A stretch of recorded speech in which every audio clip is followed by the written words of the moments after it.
এ ফেরেশতা, এ জমিন, তোমরা যারা জমিন ধ্বংস করে দিতে চাও, আমি আল্লাহও দেখতেছি কেমন গুনাহ হইতেছে।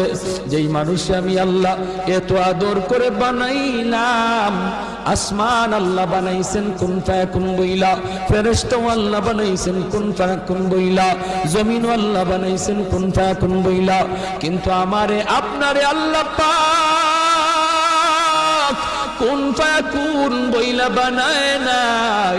আমাকে আপনাকে যখন আল্লাহ বানাইছে, খালাকতু বিয়াদাইয়া, আল্লাহ বলে আমি আমার নিজের হাত দিয়া বান্দা বান্দিরে বানাইছি।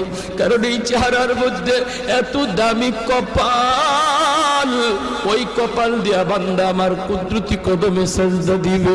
এই কপালটার এত দাম, এই কপাল কুন ফায়াকুন বললে হয় না, এই কপাল ফেরেশতাদের হাতে বানাইলেও হয় না, আমি আল্লাহ নিজের হাতে বানাইছি।